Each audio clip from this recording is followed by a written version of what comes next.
नाजरीन, आप देख रहे हैं आली न्यूज़ में आपका मेज़बान चौधरी फजल रहमान। पाकिस्तान के ज़ेरे इंतज़ाम कश्मीर के ज़िला भिम्बर की तहसील समानी के तहसीली हेडकोार्टर में ये मोर्चा है दिफाई तहसीली दफ्तर का, यानी तहसीलदार समानी के ऑफ़िस का।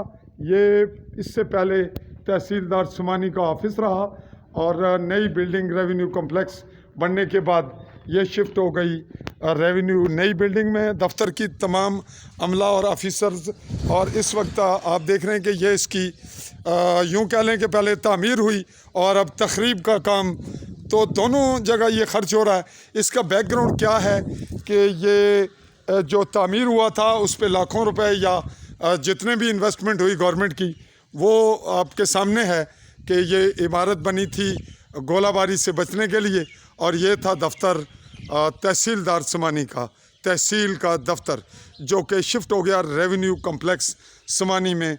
ये आप इसका मंज़र देख रहे हैं। हमने ये ज़रूरी समझा कि आपके गोशगुजार आपके जो है वो नोटिस में लाया जाए कि यहाँ कितनी तामीर पे ख़र्च हुई रकम और कितना अब इसको उखेड़ के इसको नुकसान पहुँचेगा या फ़ायदा, और ये पत्थर कहाँ जाएंगे, इसकी जो मलबे का मटेरियल का जो पेमेंट है या इसका जो ख़र्चा होगा वो कौन बर्दाश्त करेगा।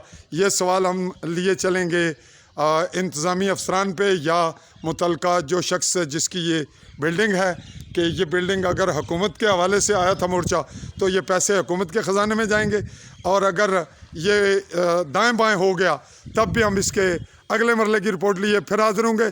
तब तक के लिए चौधरी फजल रहमान, समानी, भिम्बर, कश्मीर।